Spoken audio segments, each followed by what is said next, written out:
Well, I have 10:05, so I think we can get started.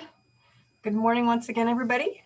Good morning. Welcome you to our second session with some helpful post-processing tips presented by Ed Tepper. I know you've probably heard the spiel, but some housekeeping notes. We'll answer questions at the end. If you'd like to post questions during the session, you can post in the chat and Ed can get to them at the end. We plan on recording the session. So while Ed's presenting, we'll mute everyone and ask that you stay muted, and we'll post the recording to the RPMG Facebook page. Thank you very much, Kemp, for doing another session for us. And so might as well start. Ed, you can go ahead and share your screen, and Kemp, begin recording. Okay, before I share my screen, just a little bit of an introduction. First of all, thanks very much to Ray and Robert for that wonderful presentation on the art of photography and storytelling. And in a way, we're going to continue that, although we're going to talk a little bit more about the science of photography and post-processing. It really does go to art, because what are the ways that you can emphasize your main subject as opposed to, or separate your main subject from the background, for example, is by making sure your main subject, let's say, is a little bit brighter, maybe has a little bit more contrast to it, a little bit more colorful. And so we're going to talk about the tools that are available to us in our post-processing programs that will allow us to pick out specific areas of our photo to make adjustments to. I think we're all familiar with the global adjustments of exposure and contrast that will affect the entire photograph equally. But here we're going to dive into some very, very specific areas. So why do we have to do this?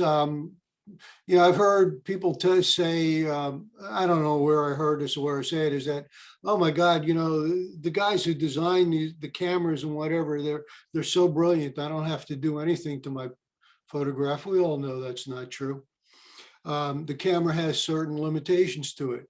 One of which is the dynamic range of light that it can see, which is completely different from what the human eye can see. If you're sitting in a fairly, well, not dark room, but a low light room, and there's people around you, you can see them clearly. But then you turn around, you look out the window, and there's somebody playing in a bright yard in your garden, you can see them also. That's because the human eye, the normal human eye, has a dynamic range of somewhere around 21 stops of light, which translates into about 1 million shades from the deepest dark to the brightest white that the human eye can see. The camera is much more limited. Even the best DSLRs that I know of anyhow have a maximum of about 15 stops of dynamic range, which means that they can perceive about 16,000 shades from the deepest dark to the brightest white. That's quite a bit of difference. And the other thing is, and now I'm going to share my screen. Where are we? Here we go. And camera meters tend to light to produce midtones. And I would encourage you to do this particular, how do I get this thing out of my screen? Hold on 1 second. Okay, we're good. Camera meters tend to light to produce midtones. And I would encourage you to do this little experiment on your own. I had 3 different cards.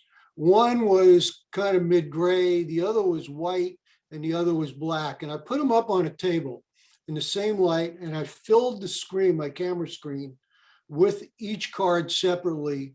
And I took a photo using the exposure that the camera told me was the correct exposure. With the gray card, it was 1/30th of a second, with the white card, 1/80th of a second, and with the black card, 1/4 of a second. And this is what I got. Now, I don't know about you, but I'm pretty hard pressed to tell the difference. And this will happen with every single camera. It's happening no matter if you're using digital or film. And that's why Ansel Adams designed this, what he called the zone system for in-camera use. And we're going to take that one step further and bring it into post-processing. There are 3 different tools that you can use in post-processing, and I'm using Lightroom here, but if you have Adobe Camera Raw, if you're a Photoshop user, I use Capture One. I have similar tools there, and I'm sure you have similar rules in whatever post-processing program that you use. There are three tools. There's an adjustment brush, a radial filter, and a linear graduated filter. In Lightroom, the adjustment brush is here. The radial filter is right next to it over here. And the gradient filter, the linear gradient filter is right here. And I'm going to demonstrate on this black screen how they all work. And then we're going to look at some real photos. Now, there's also a couple of things that you can do when you choose one of them that will help mold where you want to make the adjustments. And once I just clicked the adjustment brush, and in here you can see all the different adjustments that you can make. And this is wonderful because you can change a little bit of white balance, exposure, contrast, highlight, shadows. All of these you can adjust within the mask that you draw to make your adjustments. It's not only just exposure. And one of the things that I do when I'm starting out is if you double click on effects, everything goes to 0. So I can do this, I can do that, I can do this, and then I come to a new part of my picture or a new brush or whatever, and I want to change things, double click on effects, and everything goes back to 0. For this demonstration, I'm going to push exposure all the way up. I'm using the adjustment brush. And what is the adjustment brush has several tools that go with it. First of all, you have two brushes, A brush and a B brush, which you can do different things. You can have them different sizes and different feather, flow, density. We'll talk about those. And you also have an eraser brush. So what the size thing does, obviously, it just increases or decreases the size. You can also use your bracket keys to do that. Right bracket will increase size, left bracket will decrease size, normal stuff that we probably know about. Feather is interesting. You can see this here. I'm going to bring feather all the way down to 0. Nope, that's flow. Yep. I'm going to bring feather always down to 0. And you can see here, this is a very hard brush, very hard lines on the edges. If I bring feather, just for contrast, always up to 100, you can see a much softer brush. Now, whether you use a hard brush or soft brush, I usually use something in between. You get some runoff here, which helps to blend the areas that you're making adjustments to the areas next to it. And it's a very, very good tool. The other thing I want to talk about is flow and density. Density is kind of like opacity. So I've been using 100% density in this. If I bring my density down to, what am I doing here? About 20, what is this, 26%, 25%. And let me make this a hard brush so you can see this. I'm going to feather down to 0. That's it. Doesn't matter how many times I swipe, I'm going to get 25% of the adjustment. Okay. Flow is different. Now I'm going to bring density always back up to 100, and I'm going to bring flow down to about 25%. Flow is like using a soft pencil. You take one stroke, and then you take another, and you build on it. So here's 1, here's 2, here's 3, here's 4, here's 5. So theoretically, in this example, 25, 26% on each stroke, but it'll stop once you get to 100%.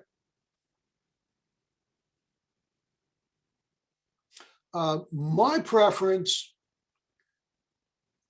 with density and flow is to keep my density to 100% and use flow. I sometimes even go down to like 9 or 10%. and I'm brushing in where I want this to be.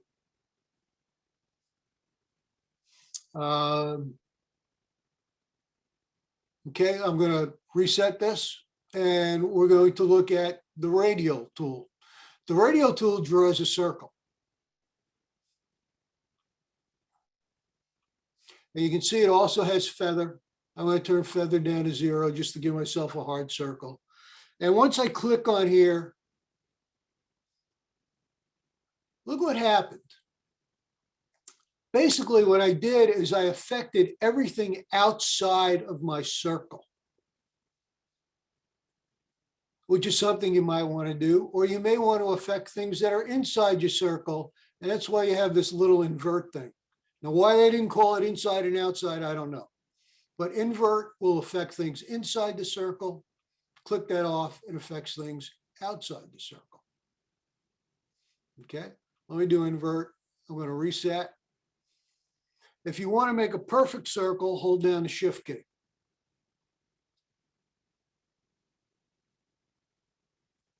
And that'll make a perfect circle. So this way, things are being affected outside here.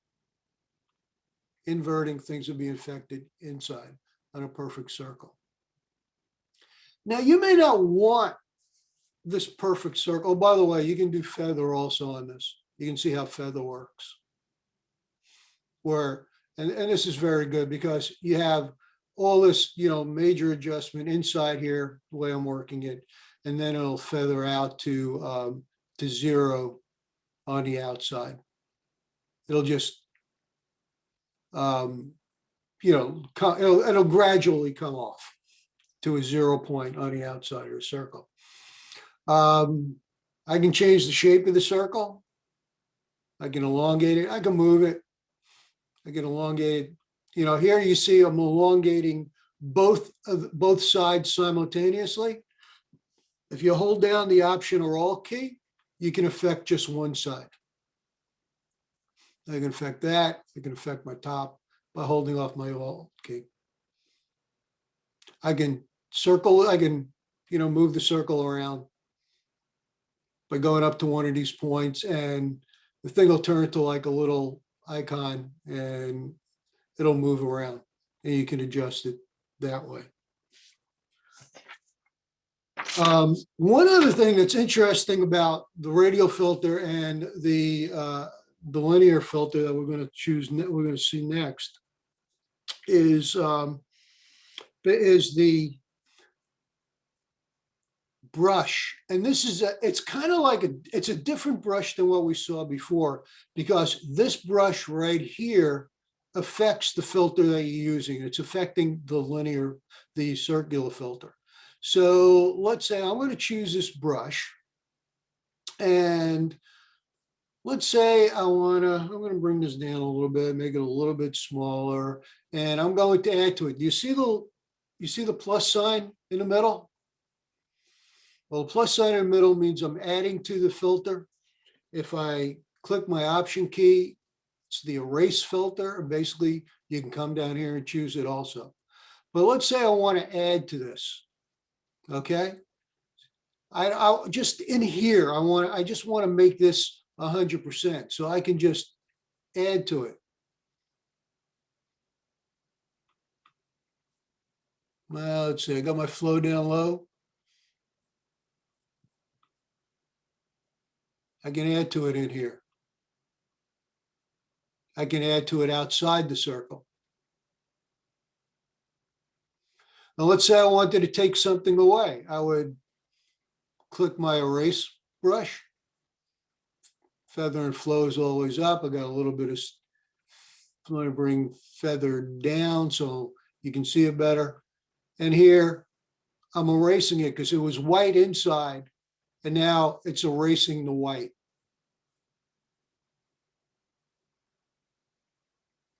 So that's using the brush tool within the radial tool to make it shape differently. And we're going to see that. We're going to see that a little bit, I think, in the photos that I'm going to show afterwards. Let me reset this. Whoops, sorry. Where are we? There we go.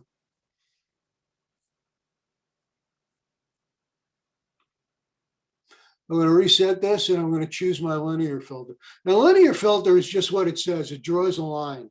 So from here, I'm going to stop from top to bottom. And you can shape it. If you want to draw a straight line, hold down the shift key. I'm going to go from bottom to top. Okay, let me reset that. Do this again. And what's happening here, you can see the exposure. You can see how it's filtering off or graduating off from top to bottom. One other way of seeing that is pressing the O key, and you can see this is now colored red. This is where the mask is. This is where the adjustment is going to be on the red, and you can see it filtering off or graduating off. Now, from where you started to this line is 100% effect, and it graduates down to 50% effect on the middle line, and then graduates down to 0 effect on the bottom line. And I can change my lines. I can make them wider. If I want to choose just one of the lines, I press my Option key, or this is two of the lines together, pressing the Option key, or just one of the lines, bringing this down and bringing it up without it. I could also twist it around, do anything else, do anything I want with it. Now, this also has a brush tool. Again, it works the same way. Let's say I want to add down over here. And so I'm adding in here, and you can see I'm adding in the red. So I'm adding to it. If I want to erase from it, use the eraser. You see this little, it has a negative thing, a little minus sign, and it'll erase what I've already put down. All right. Those are the three tools and how they basically work. Let's see how they work in practice. This is a headshot I did for somebody. I'm going to come in here and I'm going to choose the brush tool. I'm going to double click on effects, bring everything back to 0. And let's say here, I just want to add some highlights into her hair. So what I'm going to do is I'm going to just add some exposure. You can't see how much it is yet until you lay down your mask. I'm going to feather this. I'm going to resize it. I'm going to use my bracket keys to make it smaller. And I'm going to keep my density at 100. I'm going to bring my flow down to about 25% for this. And then I'm going to add maximum exposure just so you can see the effect. Now, let's say I just want to put some highlights in here. And you can see how, I'll show you in a second, a before and after. I'm exaggerating this. I wouldn't do it this much.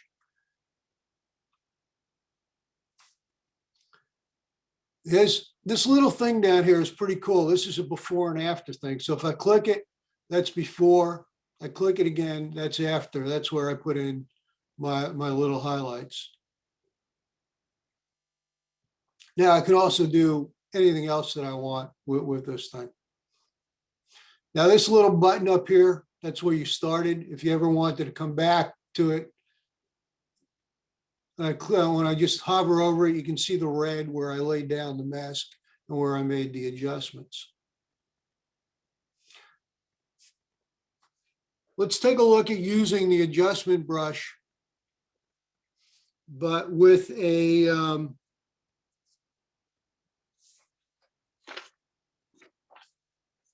let's say with the auto mask feature. And I'm going to use this photo here. This is a photo that I used in this is Monaco, I think. Double click on effects, bring everything down to 0. And let's just say for kicks and giggles, I want to make these hills here, I want to make them a little brighter. But I don't want to affect the clouds. I don't want to affect the sky. And again, if I bring exposure all the way up, I've got flow set somewhat lower, a little bit of feather on it. But if I just go in here and I start drawing, let me bring my flow up a little bit higher so you can see it better. I start drawing on this, and you can see, well, I got to be really careful up here along the lines. And that's very tedious. Let me reset this. I'm going to choose this little thing here. This is called auto mask. What auto mask does is that it senses edges and contrast, and it doesn't let you go over the edge that you choose. Now, if I go back here, as long as my little plus sign is on the mountains and doesn't stray onto the clouds, watch what happens. Oh, there it strayed. My fingers aren't steady. It pretty much following the contour of the mountains and doesn't let me go outside. Before, after. Now, of course, that's a little bit too much.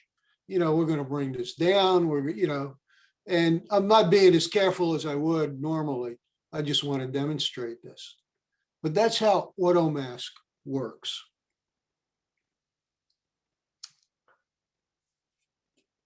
Let me show you one more example of auto mask.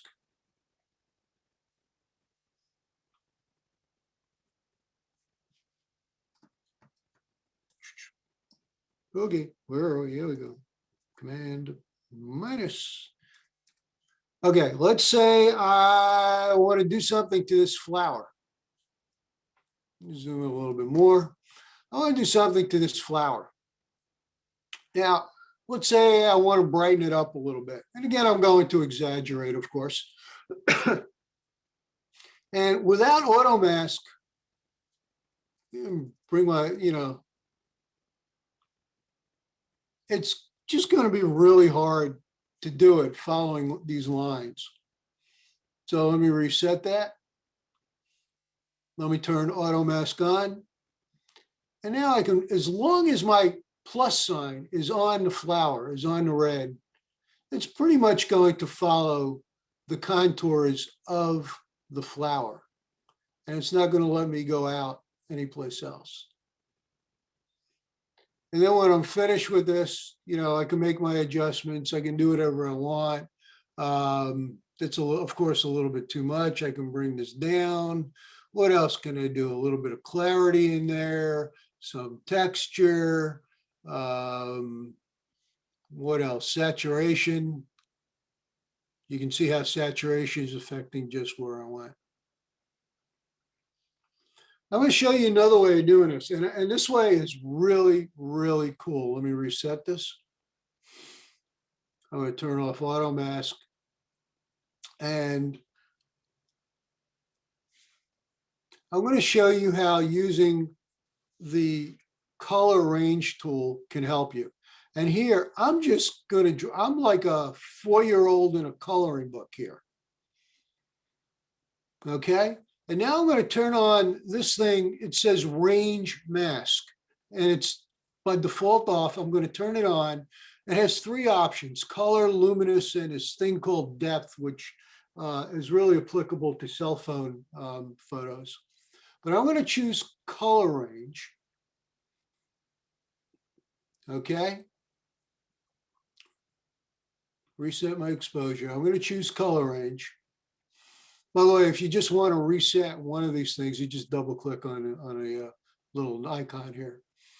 I'm going to choose color range, and I'm going to choose this little picker here, and I'm going to choose red. Oh, I got to draw a mask on there. Hold on 1 second. There we go. I've already got that. And I'm going to choose red. And what this has done, let me turn that off. What this has done is that it has limited the mask. And here's another thing. we're using a mask. I'm going to go to tools, going to come down to adjust mask overlay. You can see you can choose various colors, red, green, white, and black. I'm going to choose green.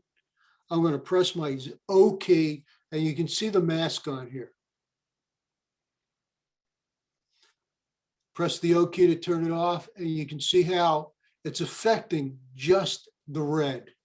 I think this is like so cool.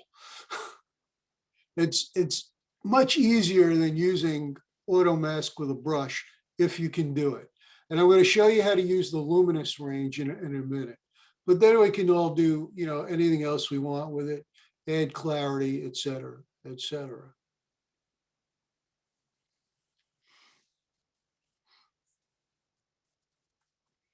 While on the topic of range masking, let me show you how to use luminance range.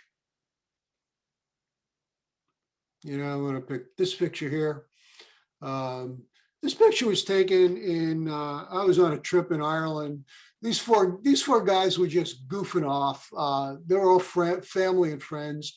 I think this is on the cliffs of Moher or some other cliffs, and they were just having fun. And I'm just there on my camera, and I see them doing this turn click. You get your typical backlighting thing where, I like the colors and everything on the sky. The ground is okay, but these guys are too dark.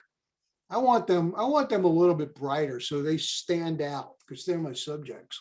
And I can go through with the brush tool, right? And I can brush in on each of them. It's very, very tedious, even with auto masking. It may not even work, or it may be very, very tedious. But instead, I'm just going to do what I did before. I'm just going to be a 4-year-old in a coloring book, and I'm just going to brush here and brush there and brush everywhere and come in, fill them in, fill everything in here, blah, blah, blah. I want to make sure this is good. All right, let me make sure I didn't miss any spots. Here's my green. I think I'm okay. All right, now I'm going to do the same thing. I'm going to choose range mask. I'm going to choose luminance. Okay, then I'm going to choose the picker, and I'm going to choose this guy. Now watch what happens. And you can see my mask when I press O. I've got some of the green stuff in here. Let me turn that off. Now I may not want this in here, so what am I going to do?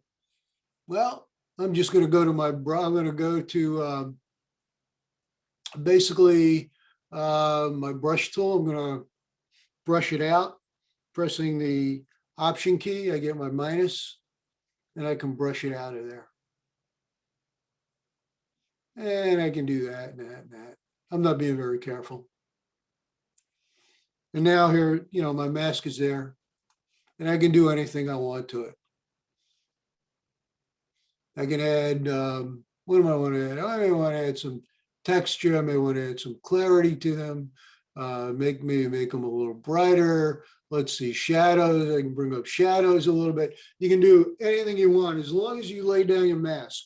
And your mask, of course, is that area where you want to make your adjustments. That's all a mask is in Lightroom. In Photoshop, it could be a little different. But in Lightroom, you lay down a mask where you want to make the adjustments. I think that's just so pretty cool, those range masking things.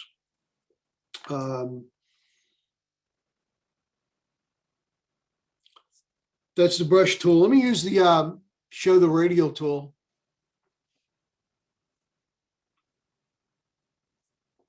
One of the things I use the radial tool a lot for is putting a vignette down.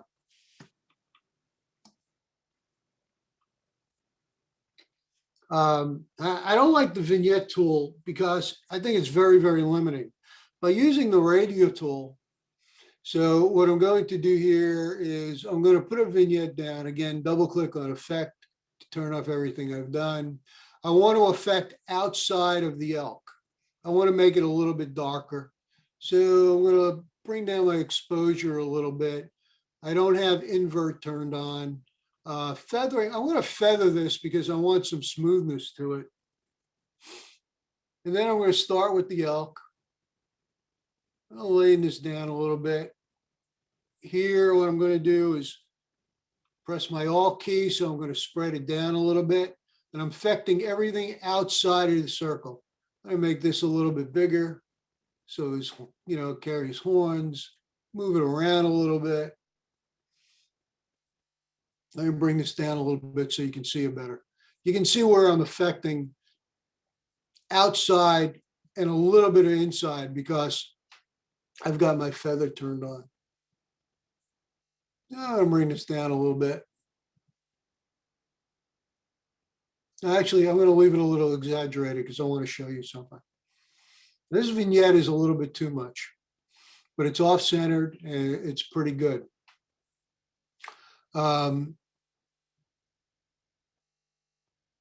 One of the things I don't like about this is that inside the horns here and around the horns, this is too bright for me.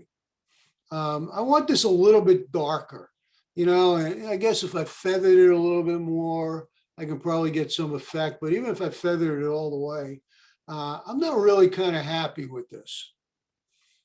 So I'm bring my feathering down, and here's what I'm going to do. I'm going to press new.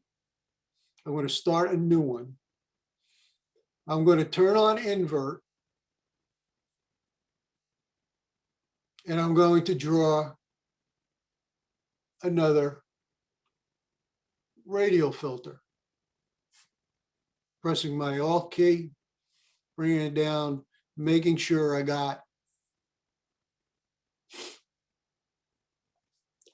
Now this is horrible, okay? This is horrible because look what I did to this poor elk because I wanted to effect in here. So what am I going to do? I'm going to turn on my range mask. I'm going to choose color. I'm going to choose my color picker. I'm going to pick on the green. This amount slider will choose the amount of green. I'm going to turn it all the ways up for this. And now I can affect inside where the elk is. And I may not want it as much as the outside, maybe a little bit lighter. So I have, a little bit more light around the elk. Go down to my before and after tool. This is before, this is the picture you first saw it, and this is after.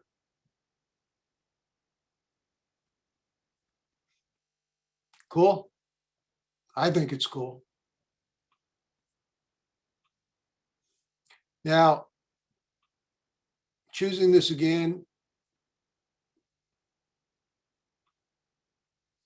Okay, you see these dots here? This is affecting the elk inside. This is the original one that affects the elk outside. So let's say I think I did too much out here. So I choose that. I'm coming back here and I can now edit. So if you think you did too much, you went back, I did a little bit too much, I want to bring it out, I can always come back and adjust it. If you want to eliminate it, right click and you can either duplicate it or you can delete it. Resetting your filters also. You can do a lot.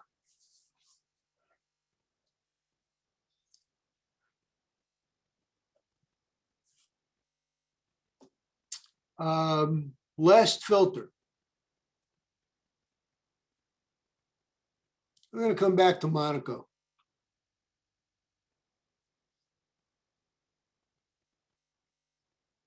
Now over here, okay, I did things to the mountains before. This looks a little dull to me. I'm going to choose my linear filter here. And just to see where it goes. Again, I would normally double click on effects to zero everything out, but I'm just going to up exposure a little bit. And I'm going to choose a point like right here, and I'm just going to bring it down. Yeah, it's a little much. Let me bring my exposure out. That's a little much. I don't like that. I think, let me see what dehaze does. Ooh, kind of like what dehaze is doing to the blue. Maybe a little bit of saturation. Maybe that's a little bit too much. Bring dehaze down. You see what I'm doing? I'm just playing with this to make it look like I'm, make it look where I want. And here's the way my mask runs off. Now, I don't want any of this stuff to affect down here in the mountains. I just want it to affect the clouds. So what am I going to do? I'm going to choose my brush. I'm going to choose my eraser brush. Feather it a little bit. Flows at 100%, densities at 100%. I think that's good. And I'm just going to erase that effect. I'm not going to be very careful, but I just want to show you, we're shaping the shape of the line. You can't do it with the line itself, but you can use the brushes to either add to it or subtract from it.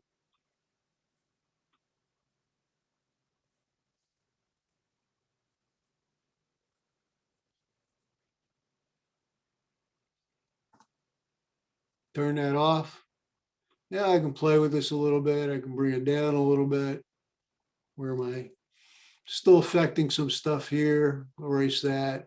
Affecting a little bit. That doesn't bother me.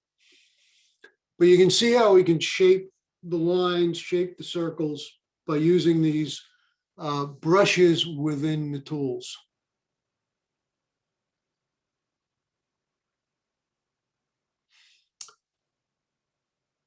And I guess that's about it. Those are the three tools that you can use. They're very, very powerful, and they will help you shape your story. Happy to take questions. Thank you very much. Let's see. Actually, Barbara asked if we could, if you would use these tools for burning and dodging, which can you explain? What burning and dodging does is, it's adding brightness or adding shadows. And what I did, let me go back to sharing my screen. What I did here in, let's say, this photo, what I did, I forget which, burning is darkening, dodging is brightening. What I did was I dodged in on her hair. What I did in this photo is, I dodged in on the flowers, but not only can we burn and dodge with these tools, but we can use all these other adjustments, which is pretty amazing. And don't get confused with these terms, burning and dodging. They're just adding darkness or adding lightness. Right. It's just that those traditionally, going back before digital stuff, that's what we called it when we were developing film. Right. And we still call it that. Okay. I have an unrelated question. Does Lightroom or does Adobe offer like a series of tutorials, or how do we access them to really work our way through learning Lightroom? I would encourage you to go to Adobe's website and look for them, or YouTube. One of my favorite online teachers is Matt Klukowski. I just like the way he teaches. Yeah, he's good. And he's got that? He has Lightroom. He has Lightroom tutorials, which are very, very good. He goes by Matt K because his last name is so difficult. It's Klukowski. Right. So I think his website is Matt, MATTK, all one word, mattk.com. Yeah. And you can go to YouTube and find him, or his website and find him. He's really good. Okay, thank you. And I stepped away for a second. Were you using Capture One on any of these, or this is all Lightroom? This is all Lightroom. I do use Capture One is actually my preferred a raw editor, and you can do the same thing on Capture One that you can do here, albeit differently, because Capture One lets you use layers, but you can do it all. Are you using Capture One? Actually, I'm not. I'm basically using photos, and Okay. I not avoid the computer, but I don't like sitting behind it doing this stuff. Yeah, well, I don't blame you. And I need to learn. That's why I'm here. Yeah. Right. That's why using some of these tools and knowing how some of these tools actually work can make your post-processing much quicker. Yes, absolutely. Say, So, Ed, do you prefer using the gradient to using a graduated filter in the first place? Yes. I figured. You mean a graduated filter on your lens. Yeah, because then you're Yeah. committed to it. Yeah. And the reason for that, I mean, before we had all these tools and the ability to do them, using a graduated filter on a lens was the only way to do it. Yeah. But, I guess with one of those square graduated filters, Yeah. you Yeah. can move up and down, you can actually put the line where you want it. But here you can not only put the line where you want it, but you can actually mold how everything works. mhm. That's very attractive. Well, the other thing I have trouble with is you have to spend big bucks to get a graduated filter that doesn't alter the optics. Yes. Or the Yes. color. Yes. Yeah. Oh, especially the color. Yeah. Uh-huh. Yeah. Yeah. Absolutely. Okay. So this is better. I think this is probably better. Yeah. Yeah. Cool. Thank you. Welcome. And someone asked if you have a handout or anything, notes. No, You'll just have to watch. you just have to watch the recording. replay. Great. Does anybody else have any questions? I noticed that some folks posted their suggestions for Lightroom tutorials. So check the chat, and if any of you want to save the chat, you can go to your chat screen and click on where you would have a message. There's like a little button with 3 dots, and you can say save chat, and it'll save it to your hard drive. So great. I think, the most important point about these tools, Lightroom, Adobe Camera Raw, all the raw processes are non-destructive. What that means is that you can always undo what you did and start all over again, from your beginning. So don't be afraid to play, experiment and play, because you're not going to harm your photo, because all the adjustments are kept in a separate separate sidecar file. You're not actually affecting the pixels on your photo by using Lightroom or Capture One or the other raw, or Adobe Camera Raw, or the other raw processors. So you can play with this and just get it to where you like it. The idea is, the idea of this particular session is to let you know what's possible. Right. Does anyone use Affinity or Luminar on JPEGs? I have Affinity Photo. I actually got it when I had a half price sale, but the difference between, you're using different systems, and my thought process is, well, I don't use Lightroom anymore. And if I can get rid of the need for Photoshop by having Affinity Photo, I can eliminate my my Adobe subscription for $10 a month. When I started using Affinity, and I know some people who use it, it's a very, very good program, but the user interface is completely different. And they use a different language. They call things differently. And it just kind of takes some time to get used to it. So I just kind of put that aside for a while. I got other things I want to spend my time on. Right. Luminar, it's also a good program. I'm not very familiar with it. Right. Very good.